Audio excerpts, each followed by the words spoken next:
बिस्मिल्लाहिर्रहमानिर्रहीम। पाकिस्तान तहरीक इंसाफ सूबा KPK के अंदर हंगामी तब्दीलियों का सिलसिला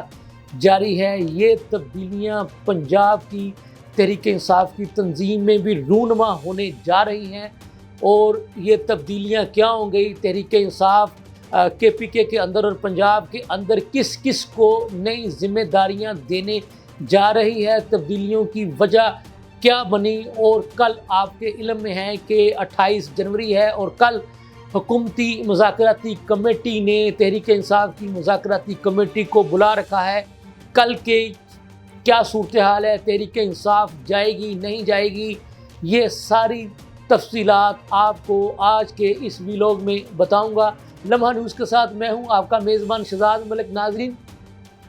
आपके इल्म में है कि बानी चेयरमैन PTI इमरान खान ने सूबा KPK की सदारत से वज़ीर आला KPK अली अमीन गंडापुर को फारिग करके उनकी जगह पर तहरीक इंसाफ के मुतहरक रहनुमा MNA जुनेद अकबर को तहरीक इंसाफ का सूबाई सदर यानी सूबाई सदर KPK मुकर्रर करके उनका नोटिफिकेशन भी जो मरकज़ी सेक्रेटरी जनरल है सलमान अकरम राजा उनके ज़रिए से करवा दिया है, जिन्होंने कल यानी जुनेद अकबर साहब ने कल अतवार के रोज़ सूबा KPK जो PTI के जो मुतहरक लोग हैं उनके साथ मुलाकातें की, जिसमें उन्होंने उनके साथ मशावरत की ताकि तंजीमी ढांचा सूबा KPK में एक नए सिरे से खड़ा किया जा सके। बताया यह जा रहा है कि जुनेद अकबर, आतिफ खान और उनके साथ दीगर वो लोग जिनकी कुछ वकला जिनकी अली अमीन गंडापुर साहब के साथ नहीं बन रही थी, वो इसलिए नहीं बन रही थी, वो जो है चाहते थे कि तंजीम को जिस तरह से चलाया जाए उस तरह से अली अमीन गंडापुर साहब तंजीम को चलाने में नाकाम दिखाई दे रहे थे, क्योंकि उनकी तवज्जो वज़ीर आला KPK सर्व करने की तरफ ज़्यादा थी। यह भी बताया गया है कि ये जुनेद अकबर साहब और आतिफ खान और इनके साथ जो वकला का जो ग्रुप है, जब ये अडयाला जेल में बानी चेयरमैन PTI इमरान खान से मुलाकात के लिए जाते थे तो वो उनको बताया करते थे कि अली अमीन गंडापुर चूँकि वज़ीर आला बन चुके हैं तो उनकी उस मसरूफियत की वजह से तंजीमी तौर पर पार्टी जो है वो मुश्किलात का शिकार है, लिहाजा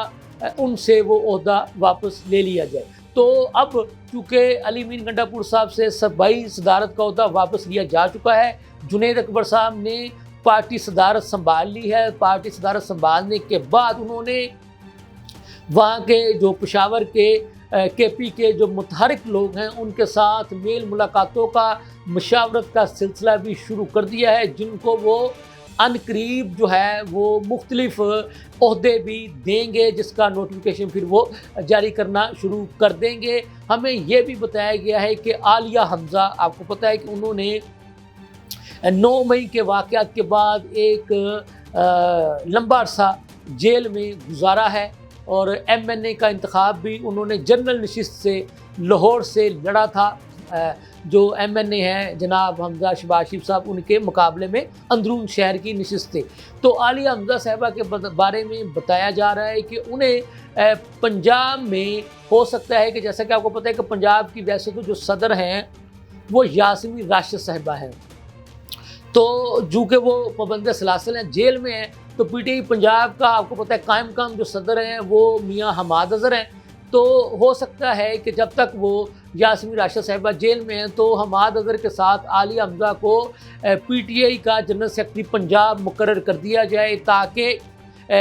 ये पंजाब में भी मैसेज दिया जा सके कि PTI के लिए जिन जिन लोगों ने कैदोबंद की सोबतें काटी, जेल काटी, मुश्किल वक़्त देखा, उनको अब PTI ओहदे देने जा रही है। तो PTI का ये दावा है कि आलिया हमज़ा को पंजाब में अहम जिम्मेदारियां मिलने जा रही हैं। ये भी हो सकता है कि जनरल सेक्रेटरी अगर ना बनाया जाए तो फिर उन्हें सेक्रेटरी इत्तलात पंजाब का ओहदा जो है वो दे दिया जाए। आपको पता 3 ओहदे अहम होते हैं, एक सदर, जनरल सेक्रेटरी और सेक्रेटरी इंफॉर्मेशन का।